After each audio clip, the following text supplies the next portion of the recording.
Welcome back, everybody. Hello, it's good to see you. If you're in the live stream, we love you. Matt is there with you, holding space and answering comments.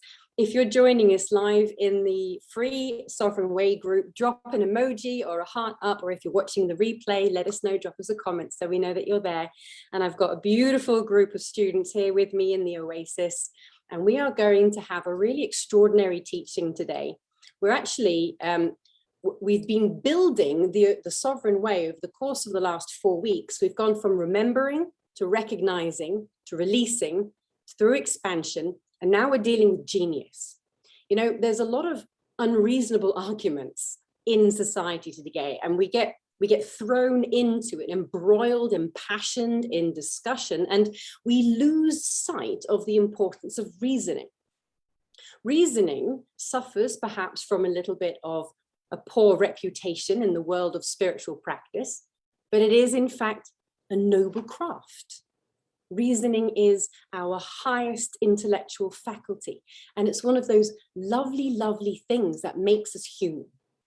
So if you have any preconceived judgments about logic or reasoning or high thinking, pop those on the shelf right now and just allow yourself to sort of immerse into your cognitive space, into that cerebral universe that is just as much a part of your spiritual experience as your heart space. In fact, René Descartes formulated the first principle of philosophy, and he calls it cogito ergo sum, or I think, therefore I am. And that suggests that the very fact that we can doubt our senses, doubt the status quo that we create, is proof that we are something greater than what is contained in the molecular body. So we're not denying senses, we're not denying emotion, but nor are we denying our thought. Reason is a task, a craft, an art, and certainly a responsibility, just like all our other faculties like creativity and imagination, which are also part of your higher faculties. But for you to effectively reason with anyone, regardless of how reasonable or unreasonable they may be, you need to approach the exercise from the point of your genius. Genius is the fifth mastery in the Sovereign Way.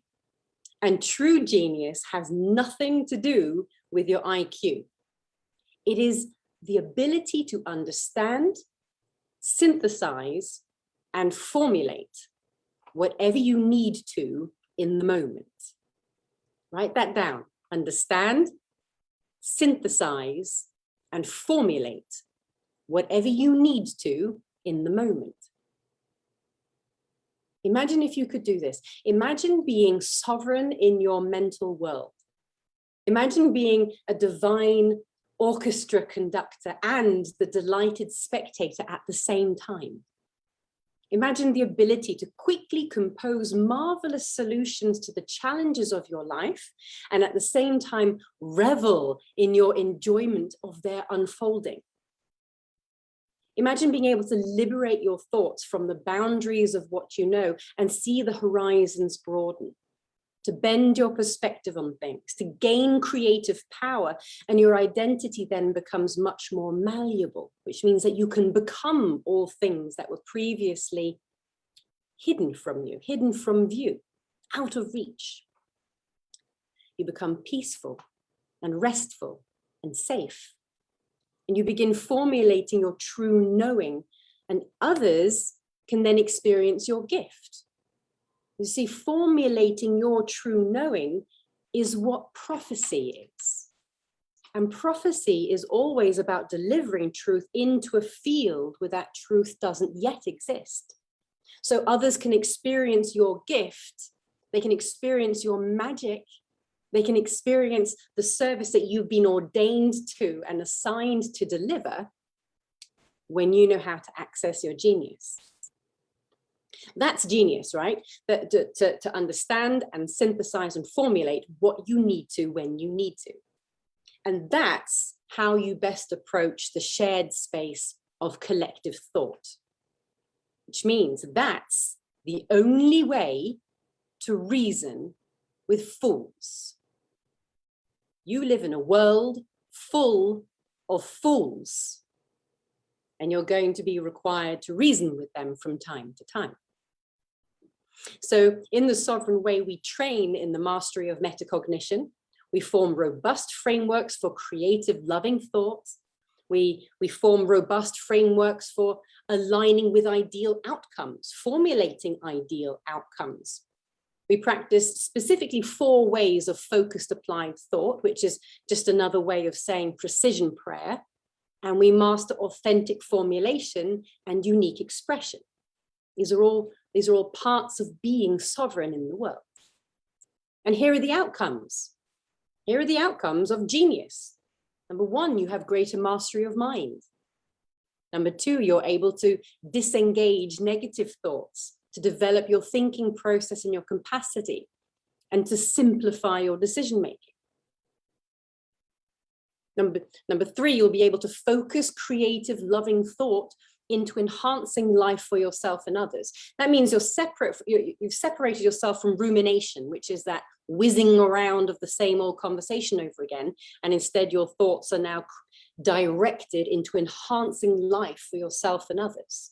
That's your job as an apostle, as a light worker, as someone who has chosen the path of goodness and truth. Your job, your first prime directive is to uphold and enhance what is good and true. You can't do that when your thoughts are enslaved to rumination. And also you'll be able to synthesize thought from the truth field, formulate that as prophecy for your life and for others. Synthesize and formulate truth from the source field. That's what genius is. Einstein worked things out with his cognitive brilliance, sure, but he also distilled intelligence, divine intelligence from the source field, formulated that so that it could be received into the collective knowing. That's your job as well. What is hitherto unknown that you are the one to know first? Your prayers become more effective. Your prayer time becomes more focused and more meaningful. And you're able to express what you mean to express and have your intention known and appreciated by those you're designed to influence. It doesn't mean you're going to win every argument. It doesn't mean all those fools are going to say, you know what, you're right. They might not, but to have your intention known and appreciated by those you're designed to influence. That's an outcome of genius. And so you could say a subset of genius is also not trying to influence those you're not designed to influence, and actually directing your genius into the right field, the right mission field. So it's quite logical that this is the next step in your mastery, right? If you've been following the sovereign way, you've seen that the first mastery is remembering. That's remembering yourself into the knowing that I am that I am, that I belong to this ineffable, immeasurable source, spirit, and substance. I am one part of the body. I am a child of God. And I remember that. Step 2 is to recognize. So if I remember that, then I also recognize the opposite of that. I can tell the difference between essence and structure. I can tell the difference between truth and story. I know what is my true essence and what is my crystallized personality, and I can tell the difference. Doesn't mean I'm afraid of structure. It just means I know what it is. And then step 3 is release. So if I can tell the difference between truth and story, now I have the mastery to release the story. I can release my grip on the reality that I've shaped hitherto and allow that to be recycled back into the field of potential. So remember, recognize, release. And then the 4th mastery, which we've covered, is expansion. Because if life isn't just this cycle of remember, recognize, release. There's also growth. There's also learning new things, increasing my capacity for understanding, for receiving, for dealing with challenges. You know, they say, if God can trust you with a little, then he can trust you with a lot. You still have to expand to handle a lot. And that's why we feel imposter syndrome at every level of consciousness, because we're always actually at the leading edge of our capacity. So we need to have the master of expansion. So, and we do that with the hero's protocol and the sovereign way. And once you've got that embodied, once you know how to remember, recognize, release, and expand into the unknown, now you begin optimizing your creative mind. Now you open up for genius.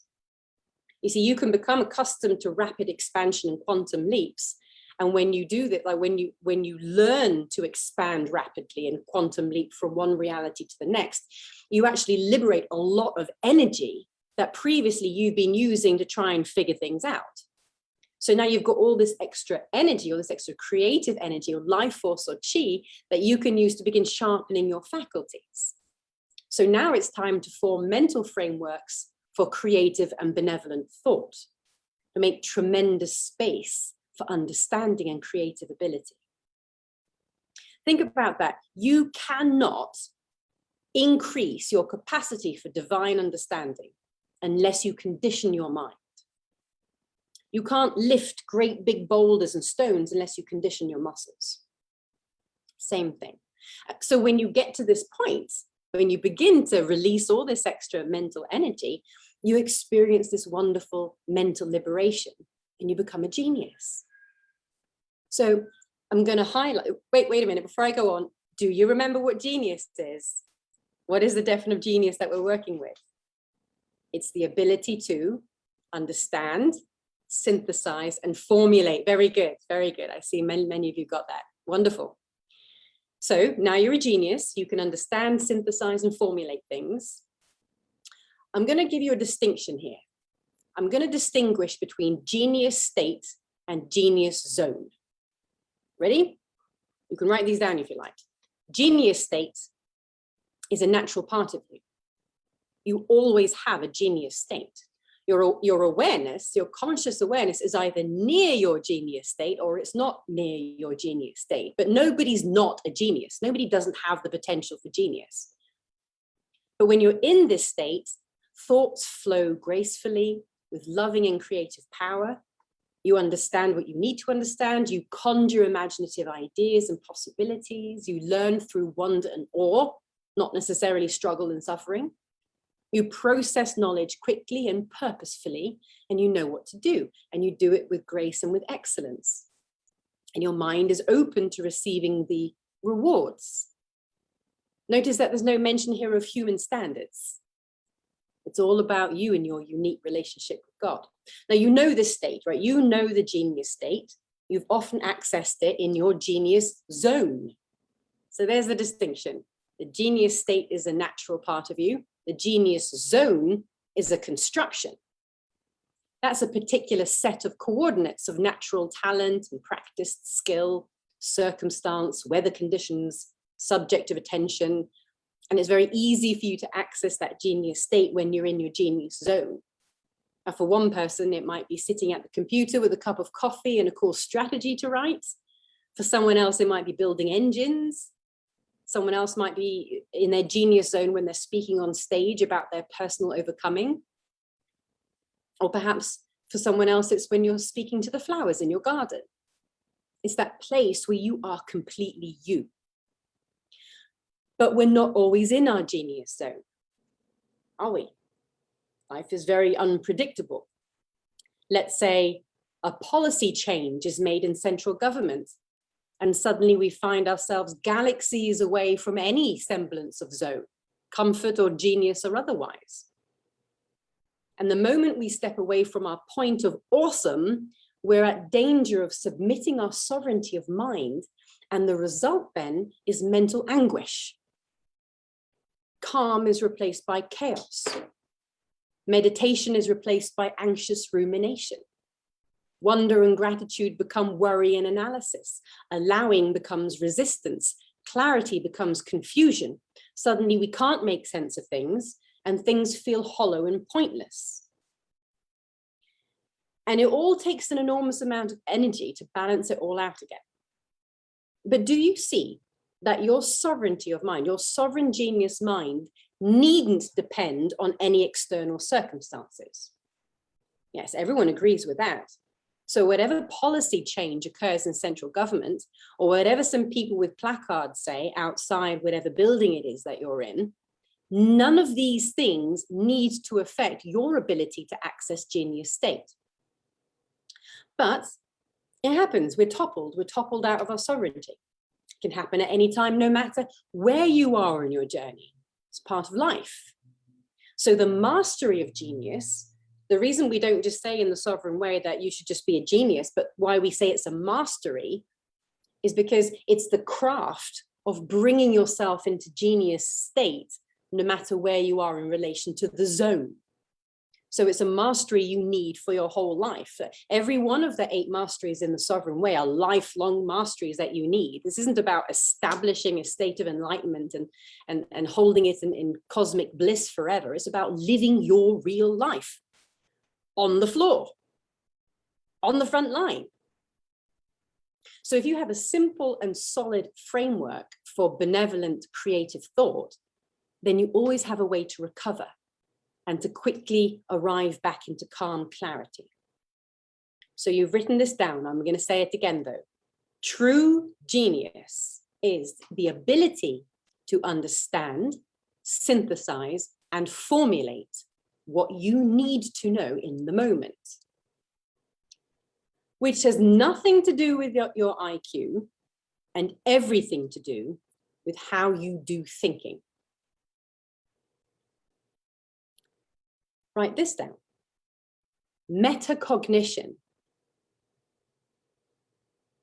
is thinking about thinking while you're thinking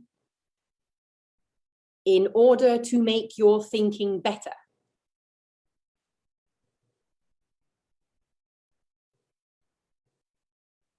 Very good. Now, the best way to begin the process of reasoning with a fool is to think critically about the subject before you engage. Before you do any reading about the subject matter or hear any presentations about the subject matter or scroll down your Facebook feed and start slamming the other side. Emotional reason is only reasonable within the parameters of personal and cultural paradigm and propriety. I'll demonstrate that a little bit more. Let's look at the model of human consciousness. Let's have a quick look at our model. This is why we have to accept that reason is only reasonable within the parameters of personal and cultural paradigm and propriety. Look at this. I know you've seen it before, but there are 3 elements in the universe: source, spirit, and substance. Those collectively are recapitulated as one, and we shall call that thing God. I'm going to represent it here as God. This is the source of all creation. This is all spirit and all substance. And because it is all knowing, there is a very specific part of this knowing that is your knowing. So God is all knowing and you are your knowing. You are a strand of that. You are an individuated expression of that. You are a child of God. And your knowing is actually defined by a set of paradigms and ideas that you've made agreement with. So if in ultimate potentiality, all things are possible, in your potentiality, these things are possible. And these declarations can be anything from hard work is noble. Hard work is noble. But also, I want a life of ease. Oh dear, now we have a paradox. And you've got millions and millions of creative declarations like this. They're all part of your personality. Some of them you've inherited, some of them you've chosen, some of them are just plain wrong, but you haven't realized it yet. Others are divinely gifted to you by God. And this whole thing becomes a cocktail of data points that make up how you know yourself.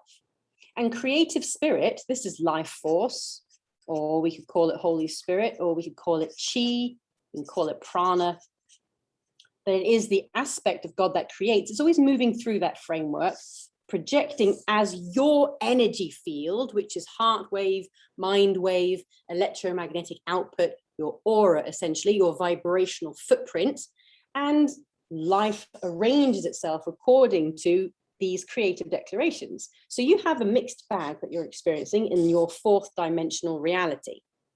We've got time and we've got space here. That's 4D. And all of this is arranging itself according to what you've claimed is possible for you. So that means that when you're reasoning, when your eyes are pointed this way into the world of particularized reality and you're reasoning, remember that you're reasoning based on these ideals, based on these values. And understand that the other child of God, the one sitting across from you, is doing the same exercise based on a different subset of ideals and values, which means that their reality looks different from yours. So you have to understand that and honor that first. If you're going to engage in reasonable or in reasoning with a fool, understand that that fool, according to your parameters, is still a child of God. So you've got to understand that honoring that universal truth is paramount. So metacognition turns the lens from what we're thinking about. Let's say we're thinking about gay rights or we're thinking about abortions. Metacognition, instead of looking at these things out here, gay rights and abortions, metacognition turns the lens upwards and goes, what am I thinking about these things? And why am I thinking these things about these things? Understanding that first before you engage in particularized reality out there in the quantum world, that is what gives you a foundation for sovereign power. Because you know what, real problems, real life problems are often really, really messy. There are no surefire rules of reasoning. There are no rules that are so foolproof that they guarantee that your reasoning will be successful. Yes, I'm even speaking to you, biblical Christians and fundamental religious leaders. There are guidelines, but they need to be followed thoughtfully, not by blind submission. They need to be applied with sensitivity to context, sensitivity to goals, practical limitations, a whole host of realities in this shared space that we're in. For thinking to be truly critical thinking, it must be reasonable thinking. For example, there are rules for good driving, like merge when you get to an interstate. But just merely following the rules doesn't make you a good driver, right? To be a good driver, you have to follow the rules, mindfully honoring the reason that the rules exist.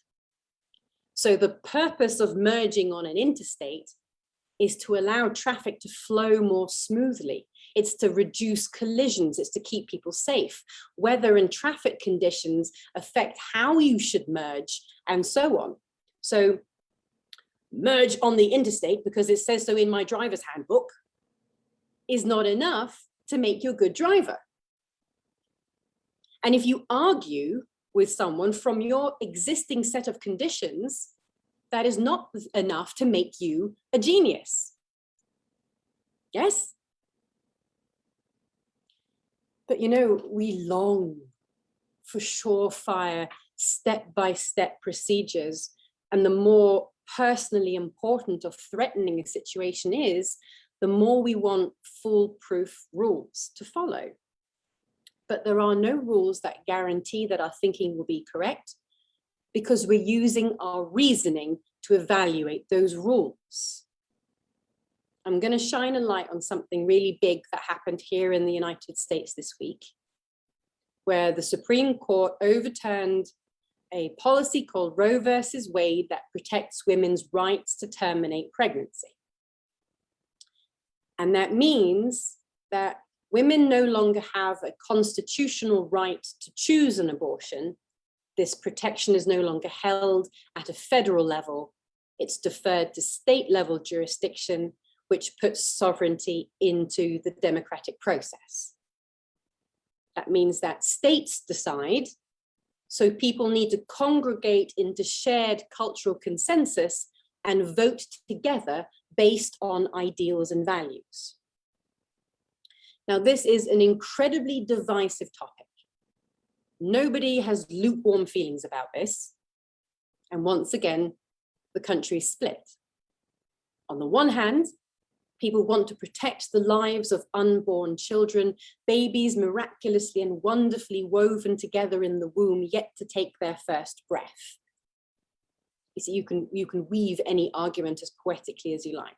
And on the other hand, people want to protect the lives of actual living women who have taken tens of thousands of breaths and earned the sovereignty to direct the course of their life and craft their legacy according to what they know of God's given life purpose. So it's become an argument of who matters most, baby or mother.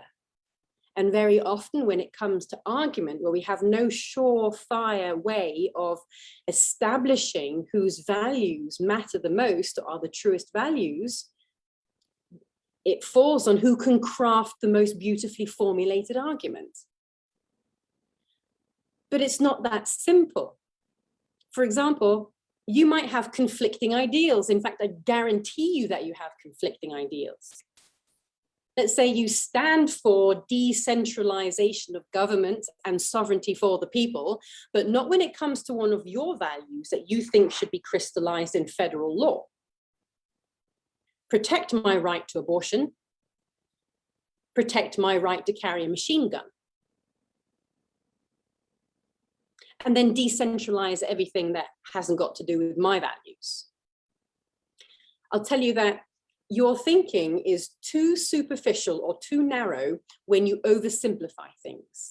When you don't see that complex, multifaceted issues require complex, multifaceted responses, when you act as if large-scale controversial issues are susceptible to easy answers and quick fixes.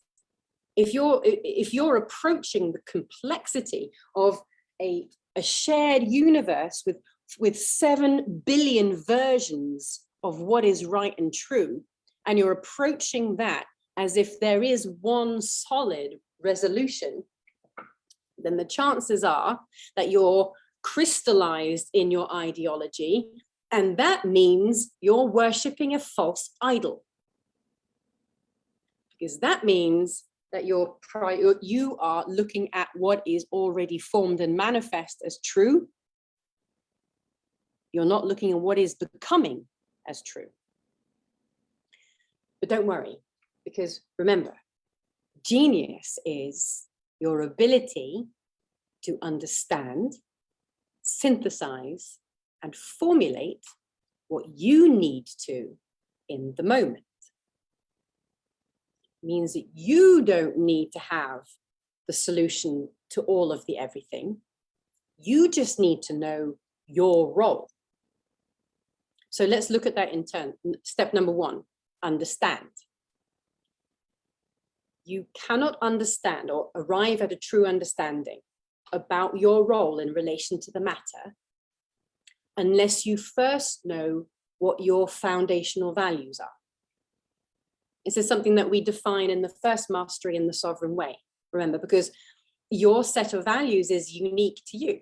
There may be collective values that you agree with, but how they synchronize in your unique life is extremely personal. So you have a sovereign responsibility to know your values, and your reasoning must begin there. You must know what is most important to you. You must know what God speaks to you in your heart, in your marvelous mind, about what you need to know is true. And you begin there. So it's not just merge on the interstate, but what is the deeper reason for merging on the interstate? That's your values. Those are your values. But you also need to know that your values are not who you are, right? Your identity is not dependent on these values being upheld or even honored. So God might be saying to you that this is most important to you, and he might be saying something else to somebody else. So your values don't need to be honored and upheld by every other creature on this planet in order for your identity to be safe, to be what it is.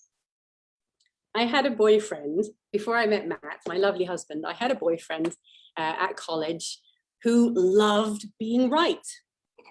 Oh my God, I need a drink. He just loved being right. Now, he would argue his point eloquently and manipulatively, like a mixture of bullying and ballet. Can you imagine like bullying and ballet merged together? He was a manipulative but eloquent debater. There was no engaged listening. There was no reasoning from other perspectives. He would just simply press on beautifully until you submitted. And if you wouldn't, he'd say, we'll just have to agree to disagree. That's such a handy phrase, isn't it? Agree to disagree. And sometimes it keeps the peace. But sometimes it's a cop-out. Sometimes it's a way to avoid the risk of critical thinking. Because here's the thing. Authentic critical thinking does bring a risk to your beliefs. This boyfriend hated the fact that I was brilliant, because his role in life, as he saw it, was to be the most intelligent person in the room. So he hated the fact that I was brilliant. He would belittle my intelligence and that of others. He'd be patronizing, he'd roll his eyes, he'd say, tut, tut, there. Well, you don't understand, do you? And he'd have, this is how he would engage with me. What was I thinking? And so when I went and had an IQ test done with Mensa, which is a high IQ society, and by the way, that had nothing to do with him. That was something I was doing for me to help me figure out why I feel so different so much at the time. I went and had an IQ test done with Mensa, and I scored 140, which is very high. And he went nuts. He was indignant. He was like, pff, pff, mine's probably twice that, I would think. Probably at least twice that. So he went off the next month and he had his IQ test done and he scored 119, which is above average. It's a good score, nothing to be ashamed of at all. But even then, with empirical grounding, he would not submit that I had some cognitive power. We'll just have to agree to disagree on that, he said. We just have to agree to disagree. So it's important, if you're going to be someone who reasons with fools, don't be a fool. Don't be a fool, and be willing to engage mindfully with the other's point of view. Understand that they too are a child of God operating from a set of values that needn't look the same as yours, and be willing to risk those values. Be willing to risk changing some of your belief systems, because authentic critical thinking does bring a risk to your beliefs. Your values need to be malleable to the potential for change. Remember, this isn't about being right. This is about being sovereign. Because the moment you crystallize these values as law in the world and you begin to worship the creative result, look, the moment you crystallize your values as law in the world and you worship the result of these values, you're worshiping structure, not essence. And that's a false idol. This is particularized reality. If you need to go back and watch the replay on the lesson on Trinity to get a really solid grasp on what particularized reality is, where structure ends and essence begins and vice versa, that's a good idea, because you must understand that as you create values in your framework of consciousness, you will see the creative result of these values. You will very often see the proof that you're right. But if you begin to worship that result, then you're focused, you're invested in what is manifest, not what is becoming. Remember, it's not about being right, it's about being sovereign. Okay, biblical Christians, fundamentalists, religious leaders, I love you so dearly, and I've learned so much from you, but you are not exempt from this. Even if something is committed to scripture, that something is subject to constant translation and reinterpretation as consciousness evolves. You can't help seeing things differently when your vision broadens and your understanding deepens. And the natural ascension of consciousness, which is a process of illumination, that is God moving. That is spirit. So what was written 4,000 years ago may be true across the ages, but its meaning and its essence will evolve. I've heard people say, I'm a Bible-based Christian, so I refuse to pick and choose my values based on culture. I'm going to go entirely by what it says in the book. It's a good starting point. But then I see that they will uphold the ideas that gay people are sinful because it says so in Leviticus, but they won't uphold the idea that women should wear headscarves to church, which it says in Corinthians. I'm the only one who does that. And it's not because it says in the Bible, it's because that's what I choose for my devotion. But as a side point, you know, you say that women shouldn't choose abortion because all life is sacred, but you do say that she should have the right to terminate someone's life if they drunkenly stumbles onto her property and threatens to steal her lawnmower. So I ask you, does the Almighty God, the source, the spirit, and the substance of infinite potentiality, have the power to change his mind? I'll leave that for your critical thinking. But I'm going to tell you one thing. Even metaphysical energetic law is subject to change. Even spiritual law is subject to grace. That is what Jesus Christ came to teach us, that grace rules supreme above all worldly and otherworldly law. So step one is understanding. Step two is synthesizing. Synthesizing is your ability to bring together what is relevant and true. So if you have conflicting ideals, which you do, because life isn't linear, life isn't black and white, we're all living in the vibrational result of these paradoxes. You know, I've sat with hundreds and hundreds of students over the years, and I've seen people with bizarre paradoxes like success is dangerous and failure is dangerous. And they're living in the vibrational result of their fear of success and their fear of failure. It's a lose-lose situation. So we're always living in the vibrational result of our framework of consciousness, which means that we're all in the presence of conflicting ideals. We're all in the presence of conflict. And that's why we can get stressed easily and not know what's going on. I just went to Walmart to pick up some bananas, and now I feel really angry, without realizing that the guy in front of me was wearing the same cologne as that idiot boyfriend from college who thought I was stupid. Even though my IQ was higher than his. We'll just have to agree to disagree on that one. What was I thinking? Do you have exes in your life where you're like, oh, what was I doing? So let's look at some paradigms that I've seen in my clients. Some paradoxes. Paradigm A, hard work is noble and righteous. Paradigm B, I deserve a life of grace and ease. So a subconscious logical deduction is, I don't need to have a hard time, but if I don't, then I won't have earned my place. And so they make conflicting decisions that keep them spinning around in circles because they're not critically thinking about the ideals that are causing them to believe what they believe or reason the way that they're reasoning. Another one I see very often, paradigm A, I deserve to be healthy. Paradigm B, when I suffer, people pay me attention and loving attention feels good. So the subconscious logical deduction is, I want the vibrancy of being healthy and I want the attention I get from being sick. So this is a lose-lose situation and I make conflicting decisions that keep me spinning around and around.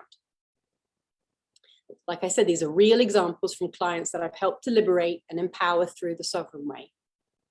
So when it comes to synthesis, this is a technique that is tricky, and it's called falsification. Now, we have this modern philosopher called Karl Popper, who argued that actually, more often than not, scientists don't figure things out. In fact, more often than not, they receive a pop of inspiration or a new discovery they accidentally bump into, and then they go backwards to construct a new hypothesis that's consistent with that discovery. And then they have a new hypothesis, and then they go on to deduce other consequences. Yes? So a lot of the time, your best argument, your best formulation and synthesis is not based on what you already know to be true, but it's based on a flash of revelation of inspiration that comes to you. And so what you then do is you go back into your values and examine how that inspiration sits inside of those values, sits inside of what's most important to you. And like I said, there's a risk you may have to shimmy some things around in your foundation. But in doing this practice of falsification, what you end up doing is distilling deeper truth, purer truth.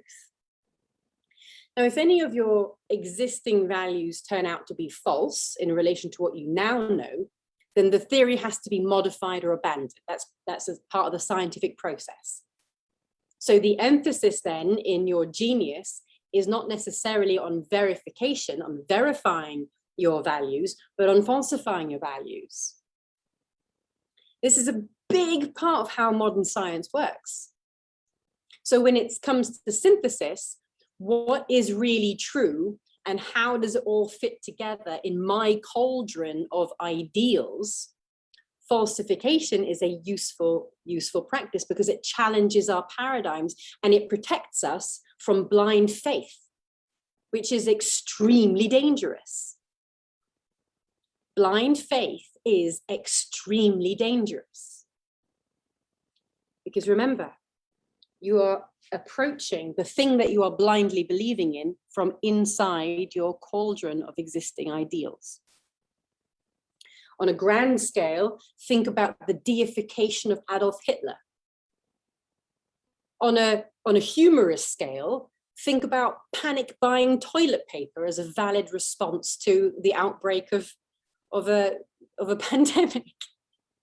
Oh my God.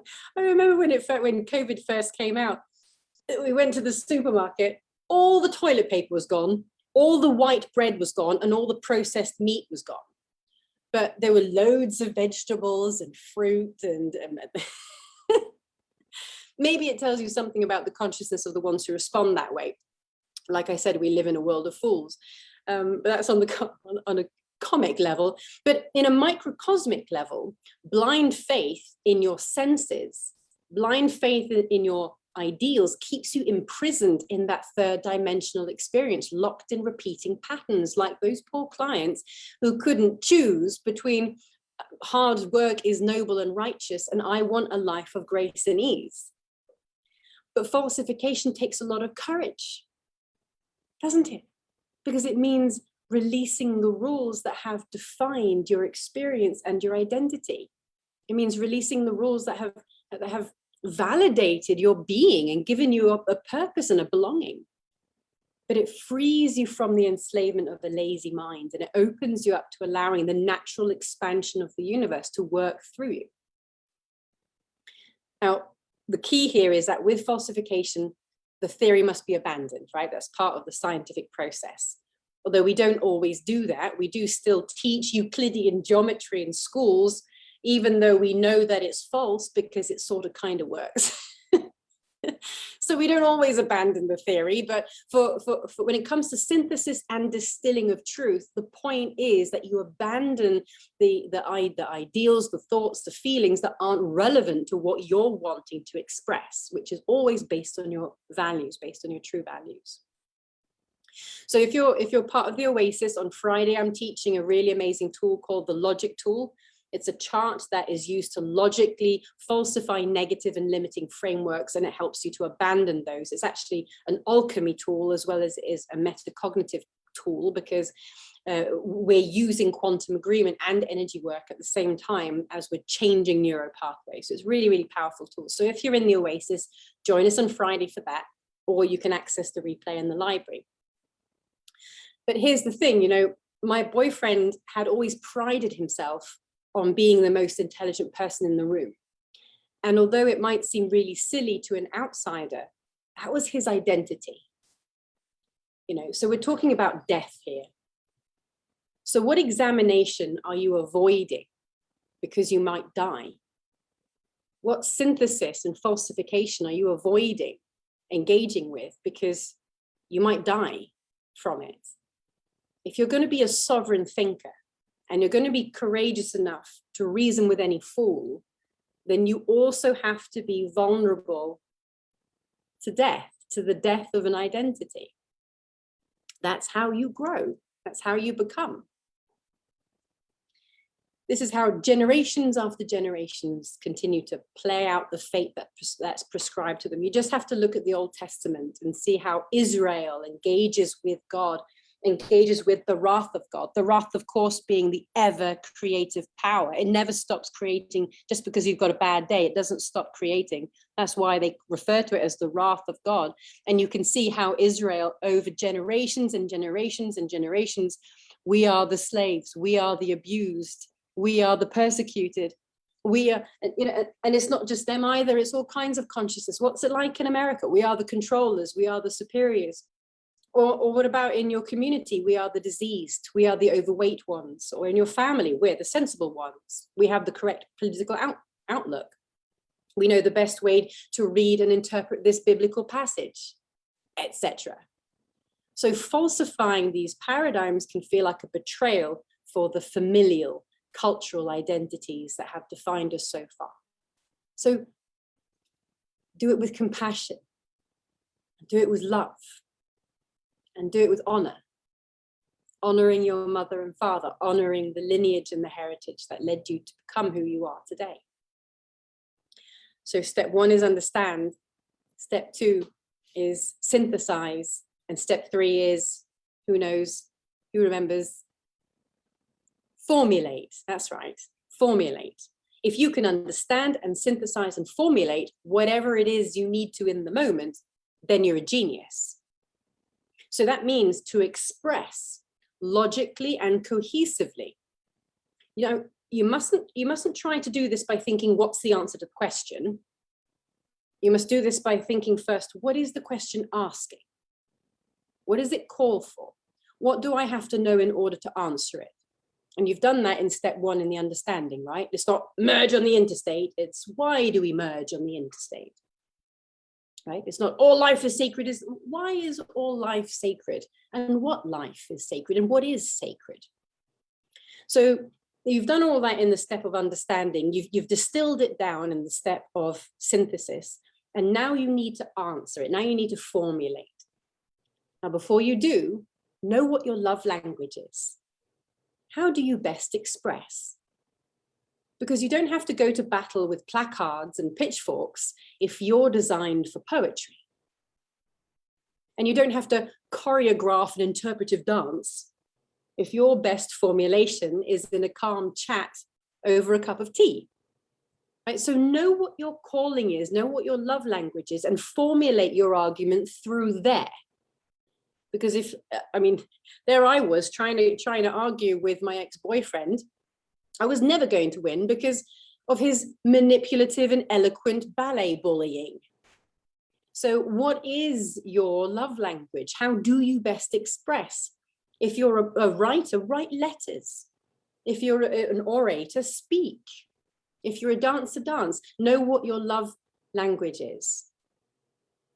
When you're formulating, make your assumptions and values clear and build your formulation from there. So start by making it very clear what you're building your formulation from, because that's going to create an understanding in the listener's mind, in the receiver's mind. It's going to help them frame the way that they listen, the way that they receive. If you just start speaking your opinion, they're listening from inside their framework of understanding. So you need to lay the land by making it very clear what the values are that you're speaking from and for. Imagine a seedling sort of unfurling and growing in divine order.